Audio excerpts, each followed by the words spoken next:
Hello à toi, je te retrouve aujourd'hui pour un nouvel épisode de podcast. Si tu ne me connais pas encore, je me présente, je m'appelle Héloé et je suis la fondatrice de Éclosion et Lumière. Je suis coach en réalisation de soi et en épanouissement personnel et professionnel et aujourd'hui je te retrouve pour te parler de comment est-ce que tu peux transformer ta vie dès maintenant. Quelles étapes est-ce que tu dois faire pour commencer ce changement, pour l'entamer, pour vraiment faire le premier pas. Mais avant d'aborder tous ces sujets, je voulais simplement te dire que tu peux me suivre sur l'ensemble des plateformes et des réseaux sociaux, à savoir Instagram, YouTube, Facebook, TikTok ou encore podcast. Tu retrouveras également sur mon site internet ou encore en lien bio de Instagram l'ensemble de mes programmes en ligne et la possibilité de réserver ta séance de coaching en one-to-one avec moi pour que tu puisses toi aussi transformer ta vie et faire ce premier pas. Donc n'hésite pas à t'abonner et surtout à rester connecté puisque les épisodes vont s'enchaîner. Je suis hyper motivée tout simplement parce que c'est le tout premier épisode de podcast et je vais commencer justement cette série avec toi, donc je suis hyper excitée de le faire. Et je me suis dit, quelle meilleure façon de commencer un épisode de podcast, tout simplement en te présentant mon histoire, mon parcours et par quoi est-ce que je suis passée pour en arriver là où je suis aujourd'hui. Déjà, je vais te faire un petit topo donc de ma vie actuelle. Actuellement, j'estime que je suis hyper heureuse dans ma vie. Je me sens heureuse dans ma vie. Je me sens alignée. Je me sens en phase. Je me sens épanouie. Et je sais que ce chemin n'est pas terminé, que j'ai encore toute la vie devant moi pour justement continuer à explorer cette joie, ce bonheur, ce bien-être. Mais ce que je voulais te dire, c'est que ça n'a pas toujours été le cas. Je n'ai pas commencé en étant tout de suite heureuse, bien dans ma peau, à m'assumer, à avoir confiance en moi, bien au contraire. Si tu savais par quelles étapes je suis passée, je sais qu'on passe tous et toutes par différentes étapes dans sa vie, mais aujourd'hui quand je regarde mon passé, je suis hyper fière de moi en fait d'avoir réussi à transcender tout ça, à être allée à l'encontre de mes doutes, de mes peurs, à m'avoir fait confiance dans des moments où c'était vraiment difficile. Et pour te dire un petit peu ma situation actuelle, eh bien j'ai manifesté pour moi tout ce que j'ai toujours souhaité dans ma vie. Et je sais que c'est pas fini et que le chemin est encore long dans la mesure où j'ai compris des choses hyper importantes à l'heure actuelle, à savoir l'importance d'être aligné dans sa vie. L'importance de se sentir bien avec soi-même pour pouvoir manifester ce que tu souhaites dans la 3D, c'est-à-dire dans le monde extérieur, c'est-à-dire dans la vie que tu vis tout simplement. La première chose que je voudrais te dire, c'est que ce travail commence à l'intérieur de soi. Il ne commence pas à l'extérieur. Il commence vraiment en soi. C'est-à-dire que d'abord, la meilleure chose que j'ai pu faire au moment où ça n'allait pas bien dans ma vie, eh bien, j'ai posé les cartes sur table et j'ai fait un énorme bilan. Mais vraiment, je me rappelle avoir pris chaque sphère de ma vie et à avoir fait un énorme bilan. La santé, le travail, les amis, les amours, la famille, j'ai mis carte sur table et je me suis dit ok, j'en suis où aujourd'hui et où est-ce que je veux aller demain. Et ça a été la première étape de mon cheminement. Donc on va faire un petit tour dans le passé et je vais t'expliquer un petit peu qu'est-ce que j'ai traversé. Déjà j'étais une adolescente assez complexée. On va dire que pendant la période du collège ça allait encore, mais ça a commencé à fin collège puisque j'ai rencontré un garçon hyper toxique, mais je ne m'en rendais pas compte et j'ai été hyper accrochée à ce mec pendant près de 6 ans. Je te laisse donc imaginer l'adolescence qui dure pas non plus des plombes, que j'ai passé à être accrochée à ce que j'appelais l'amour alors que j'étais en fait totalement aveuglée par une relation qui m'a complètement détruite. Déjà, avant même de rencontrer ce garçon, ça avait commencé parce que j'ai perdu ma maison dans une tempête, donc dans ce qu'on appelle un cyclone sur l'île sur laquelle j'habite en fait. Donc en fait, c'est un cyclone et j'ai perdu ma maison lors de ce cyclone tout simplement parce que la rivière a débordé de son lit et a donc emporté la maison. Et j'avais 12 ou 13 ans. Donc ça a été vraiment quelque chose de difficile à vivre pour moi parce que du jour au lendemain, on se retrouve sans maison et on voit surtout ses parents désemparés et finalement, on a du mal aussi à trouver notre place puisque nous, on voit ça en tant qu'enfant et du coup, c'est très compliqué déjà pour les adultes de le gérer, mais alors en tant qu'enfant, c'est aussi compliqué. Donc ça avait commencé par là. Et puis, je continuais et j'ai rencontré ce garçon. Et en fait, c'est quelqu'un qui avait ses propres blessures, sa propre histoire, mais il n'était pas en fait au même stade d'évolution, on va dire, que moi. Il était plus âgé déjà et surtout, on va dire que nos cheminements étaient différents et que je suis pas mécontente de l'avoir rencontré parce qu'il m'a aussi apporté des bonnes choses, mais il m'a aussi apporté de très mauvaises choses. Mais ces choses, en fait, aujourd'hui avec du recul, m'ont permis de devenir qui je suis à l'heure actuelle. Et c'est quelqu'un avec qui je ne me sentais pas moi-même, je n'étais pas du tout moi-même. Donc, je ne pouvais pas m'habiller comme je voulais, je ne pouvais pas avoir les amis que je voulais. Il a réussi en tout cas à m'isoler de tous mes amis au fur et à mesure, donc fin collège et puis toute la période du lycée. Et du coup, je me suis retrouvée un peu toute seule.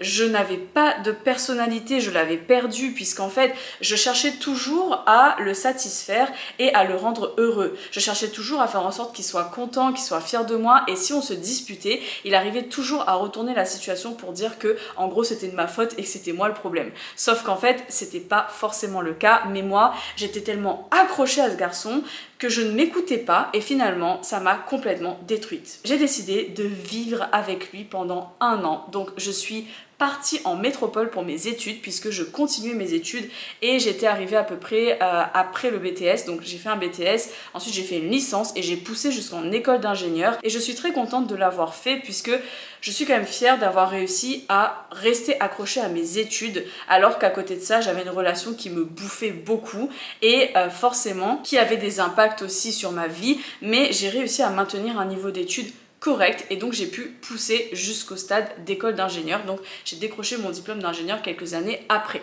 Sauf qu'en fait, à force de côtoyer cette personne et d'être dans cette relation toxique, ça a eu des répercussions terribles en fait sur mon moi adolescent. Pourquoi? Parce que j'ai commencé à développer de l'agoraphobie et des crises d'angoisse. Le fait de ne pas m'écouter, de ne pas être finalement qui je suis vraiment au fond, de ne pas m'exprimer comme je voulais, faire des activités comme je voulais, etc.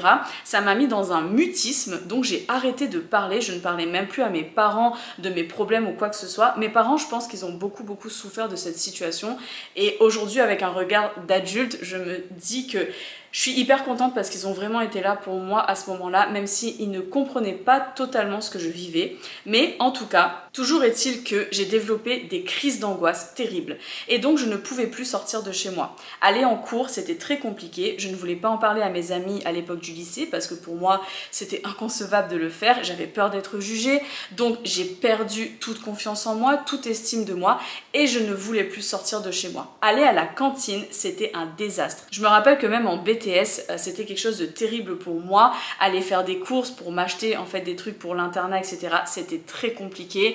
Aller au restaurant, au cinéma, être dans des bains de foule, dans des concerts, tout ça, c'était impossible pour moi. Je voulais juste rester chez moi et j'étais très mal dans ma peau puisqu'en fait je n'avais littéralement plus de vie. Et je n'arrivais pas à expliquer ni à mes parents, ni à mes amis, ni à mon entourage ce que je vivais. Et par-dessus ça, j'étais toujours avec cette personne qui me bouffait beaucoup tout au long de cette période. Donc c'est pas quelque chose qui a favorisé, on va dire, mon émancipation et mon indépendance. Donc, il se trouve que j'avais toutes ces angoisses, toute cette agoraphobie, et qu'il est venu le moment où je devais quitter l'île sur laquelle je vivais à ce moment-là pour aller en métropole faire mes études, puisqu'il n'y avait pas de continuité d'études comme je voulais le faire sur l'île où j'habitais. J'ai donc pris mes bagages et je suis allée m'installer avec cette personne durant 1 an. J'ai vécu avec elle pendant 1 an et ça a été quelque chose d'assez terrible puisque j'ai maintenu mon niveau d'études fort heureusement, mais à côté de ça, ça allait de plus en plus mal. Et là, j'étais vraiment arrivée à un stade où il n'y avait plus rien qui allait dans ma vie.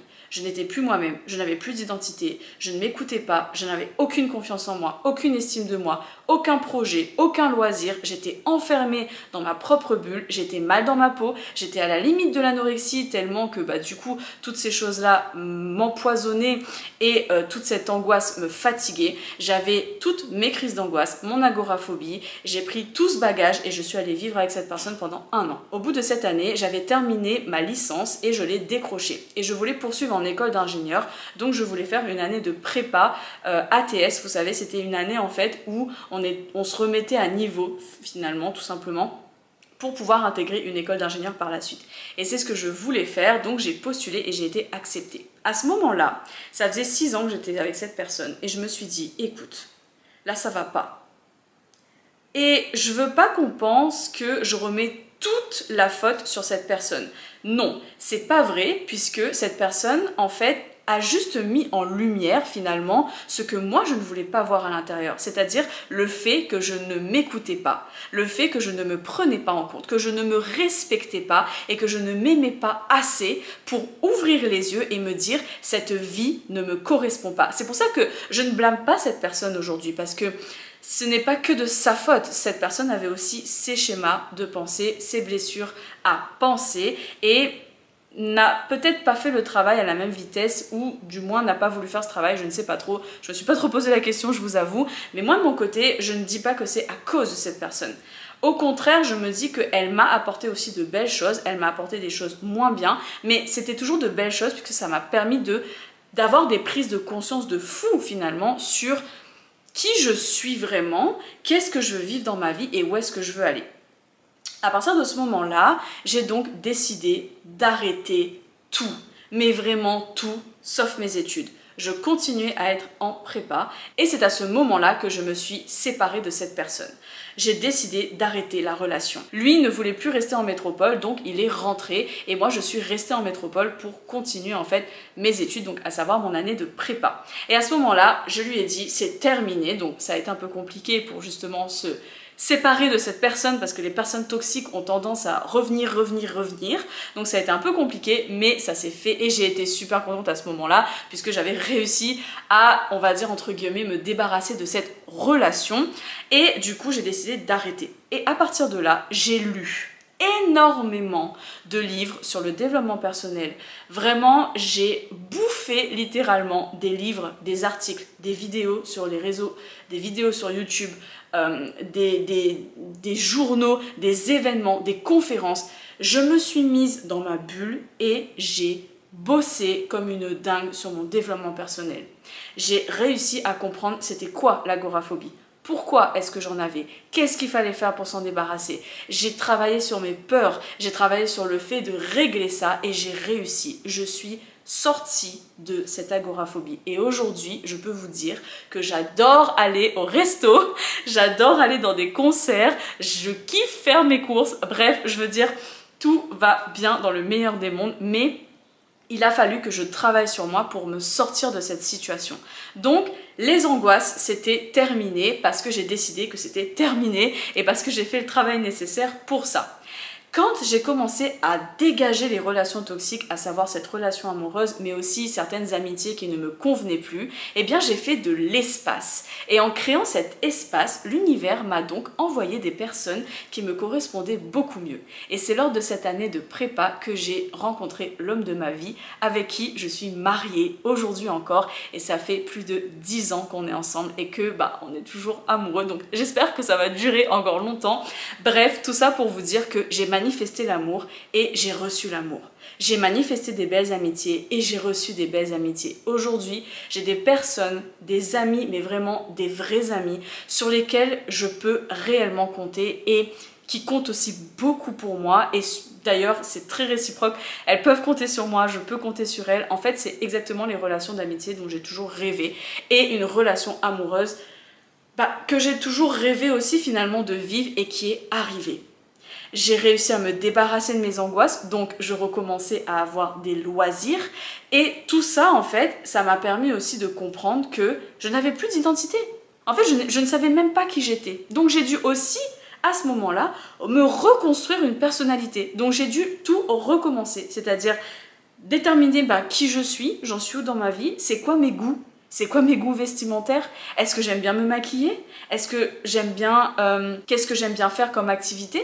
Est-ce que je pourrais découvrir peut-être des choses que j'ai jamais testées? Alors je me suis mise à tester le tricot, le dessin, parce que j'ai toujours adoré dessiner, mais ça faisait longtemps que je l'avais pas fait. J'ai même lancé une chaîne sur YouTube, parce que à ce moment-là, je me suis dit, pourquoi pas, je vais essayer. Bon, j'ai rapidement fermé cette chaîne, parce que je n'avais plus le temps en fait de m'y consacrer, mais bref, en fait, je me suis redécouverte.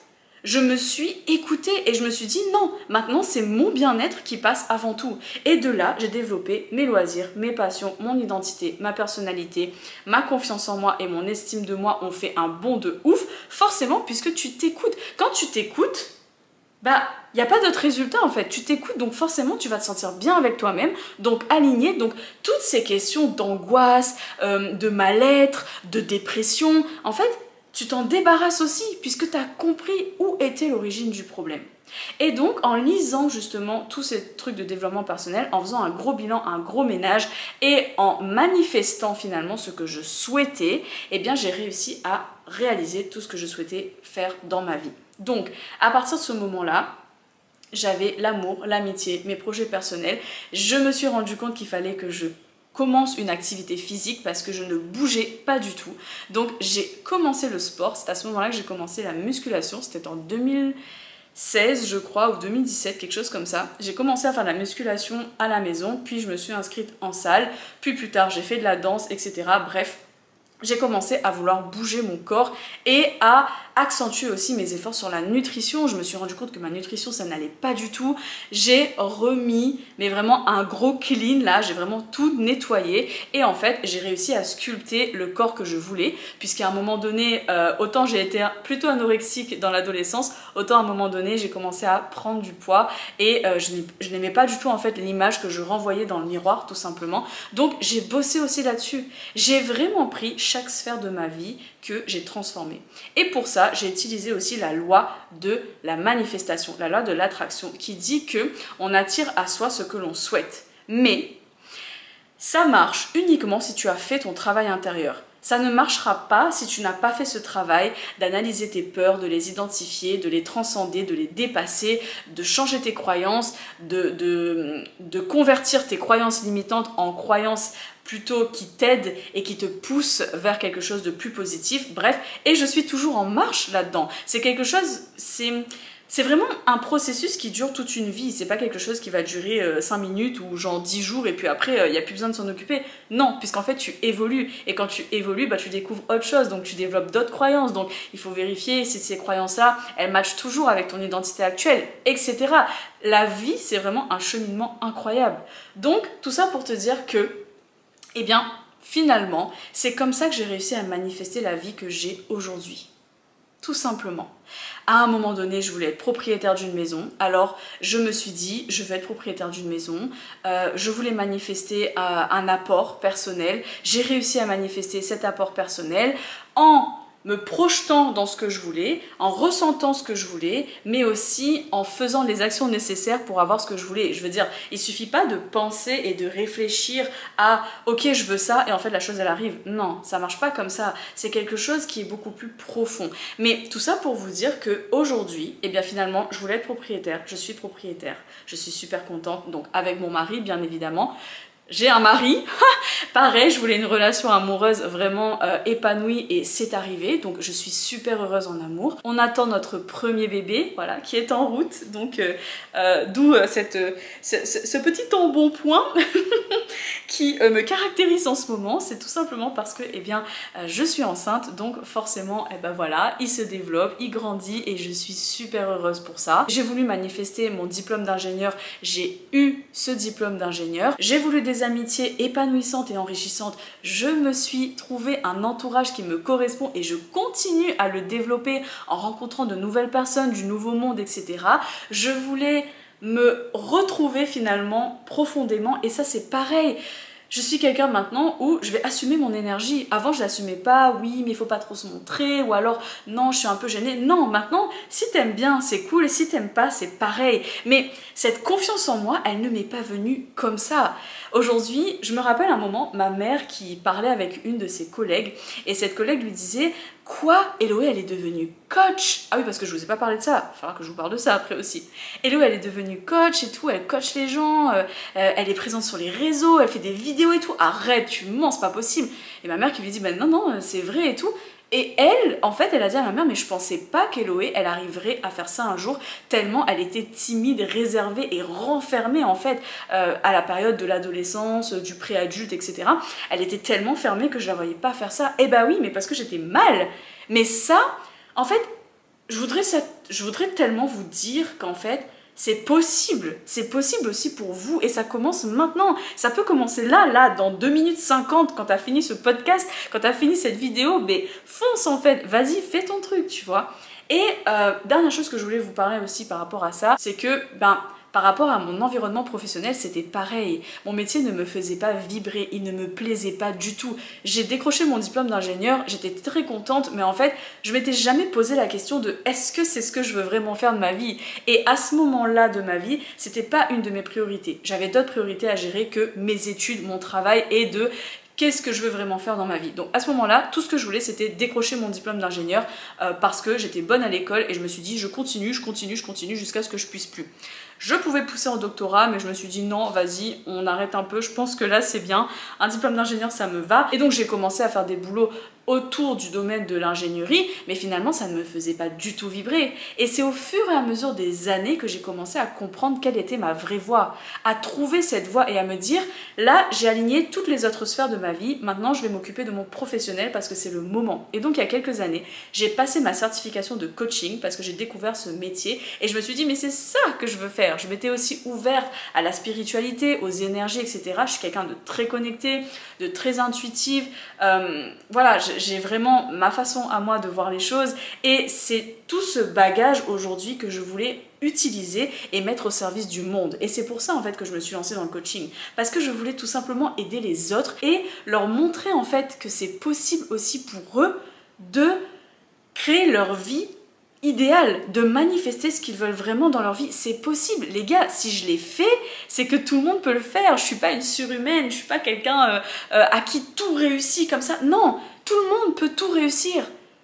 Tout réussit à tout le monde. C'est juste toi qui dois prendre ton pouvoir personnel aujourd'hui et le faire, tout simplement. Donc vraiment, moi ça m'a pris des années pour le faire. J'avoue, ça m'a pris près de vraiment 7 à 10 ans pour vraiment le faire pour chaque sphère de ma vie. Et encore, comme je vous dis, ça continue puisqu'on est en constante évolution. Là, je vais découvrir ce que ça fait que d'être maman, par exemple. Il y a encore plein d'épreuves, plein d'obstacles, plein de challenges que je vais rencontrer dans ma vie. Ce sera pas toujours facile, mais quand la base est là, la base est là. Et la base, c'est toi. C'est toi la base. Donc quand tu t'écoutes, quand tu es aligné avec toi, mais tu peux tout défoncer en fait. C'est ça en fait aujourd'hui que tu dois comprendre. Donc si toi aussi tu veux le faire seul, c'est parfait, vas-y. Mais si aujourd'hui tu penses que tu as besoin d'aide, entoure-toi de personnes qui peuvent t'aider. Là je parle de ton entourage mais aussi de professionnels en fait qui sont là pour ça. Moi j'ai testé mais tellement de pratiques différentes. L'EFT, l'hypnose, j'ai testé d'aller voir un psy aussi. Je suis allée voir des réflexologues, des thérapeutes en diverses médecines douces. Je me suis ouverte à la spiritualité, au tirage de cartes. Je me suis initiée au pendule. Maintenant, j'arrive d'ailleurs à utiliser un pendule. Bref, je me suis ouverte en fait à toutes les possibilités et toutes les opportunités que d'autres professionnels pouvaient m'apporter. Donc n'hésite pas à consulter des personnes qui peuvent t'aider à avancer et à faire ce cheminement pour toi aussi. Donc si jamais ça t'intéresse, tu peux bien évidemment